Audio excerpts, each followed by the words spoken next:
Let's talk about Cole Hocker.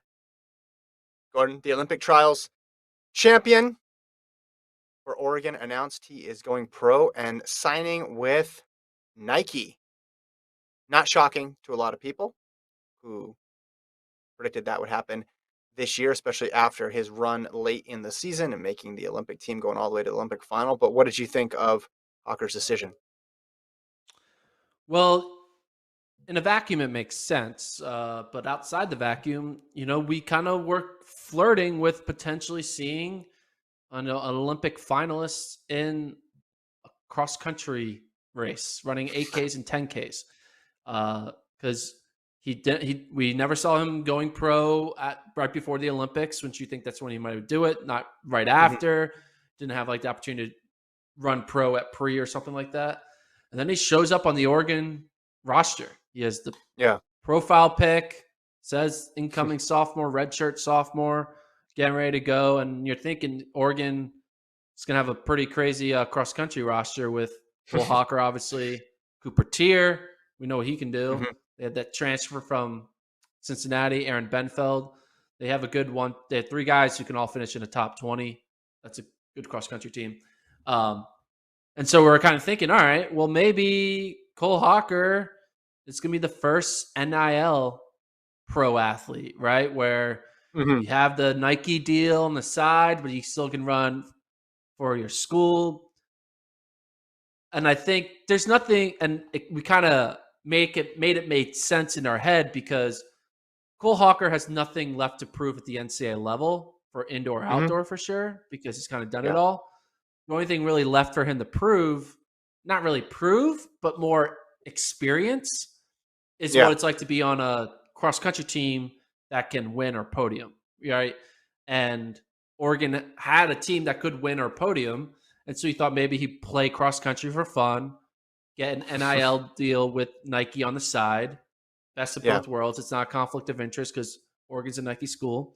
But I think when push comes to shove, when you get a offer from a shoe company and it's like a big number, you stop thinking about, but it'll be fun to do like 2 months of cross country running. You're like, all right, I should just like sign it and let's start getting these paychecks, because being a professional runner is an extremely hard level to get at, because there's not many opportunities for athletes to be paid to run. And so sometimes you don't want to mess with it. You don't want to be like, oh yeah, I'll just wait till December. The offer will still be there. I think the offer probably would have still been there, but you never know, right? He could tear his ACL or twist his ankle on a route, and all of a sudden he's having to rehab for a whole year. And then that deal's a little muffled because they're like, hey, you're coming off an injury and all that stuff. So take the money and run.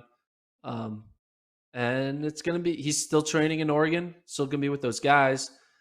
We're not going to have like 2 cross-country teams with like a pro 1,500 meter runner on the squad with Hobbs Kessler at NAU, who's running with the team, going to school at NAU, and now Cole Hocker, who's running with the team and going to school at Oregon. A lot of volunteer assistant coaches with Olympic credentials this fall, who are very young, by the way. What do you think this tells us or doesn't tell us about NIL's impact? Because to me, obviously, it's all right. The sure thing is this Nike money. You take it. You don't know what's going to happen, what you're going to be able to cobble together with a NIL type setup where you can stay in college and still get money. And also, I don't know this, but maybe these big shoe companies are a little bit cautious in getting into the NIL side of things. They already sponsor the universities here and spend a lot of money putting their logo on their jerseys. And maybe the idea that they're just going to dump a bunch of money into individuals with this NIL setup is not going to happen, at least not yet. There's just so much we still don't know about it. It's still new. Yeah, no, the more you think about it, you look from the brand's perspective, an NIL deal with a college kid isn't going to be tied to like you're not able to tie it to like performances and qualification. It's more just like, We're giving you money for your likeness, whatever. And I Yeah. think you open up the opportunity to kind of lose the athlete when they become a professional, right? And I think these brands are kind of like, hey, do you want to be on Team Nike or not? Like, we don't Mhm. want to we don't need to mess around with the contract language for a season or a season and a half when ultimately your end goal is a legit pro contract. So let's just jump over that little mini hurdle and go right to the end game. And I'm sure that's what happened with Cole. Like, hey, let's do cross country NIL. Like, the end is a contract. So we don't want Yeah. to risk 3 months of messing around. You probably don't want to risk losing us from the Yeah. negotiation table. So let's just go all in. And I think we thought that NIL means Cole Hocker was a perfect example of an NIL deal where young kid still might have a reason to stay in school, but Yeah. Nike would be willing to give that kid money. But now I think the more and more I look at it big picture, I don't think we're going to be seeing fake pro NIL contracts with college runners because I don't. I think a runner who's worth an NIL deal is going to be already worth an actual pro contract. You're talking about a So big NIL therefore, deal. yeah. And then I mean, Nike isn't going to go out there and be like, "Here's $20 a week to say hashtag Nike." Like Nike, they're not. Yeah. They Yeah. don't think Brooks isn't doing that type of stuff. They're either going to pay you as a pro runner or not. Like, I don't Mhm. think. Yeah. I mean, you're going to see people get NILs for ooh, here's a nutrition supplement from my local running store or whatever, Yeah. because it's Yeah. Right. $500 here or there. It's whatever. But the idea of having these kind of, I call them fake pro contracts, NIL, so they can still be Quasi in pro. college, Yeah. quasi pro. Yeah, I just don't think that's going to be happening because I think it would have happened with Cole. It's not happening with Yair Nagus. I think it's Thing or Mo would it have been a hasn't been. perfect example. Yeah, I think Mo would have been a perfect example. Yeah, but I think once you are in the eyes of once a brand Yeah. values you to give you money, you likely have done enough in college where college isn't as enticing. Like a thing Mo literally has nothing else left to do in college. There's nothing she can do. I mean, she's Yeah. freaking is the fastest woman in the world. And you go to the NCAA and run against 205 women in conference dual meets. No, it's like, all right. Yeah.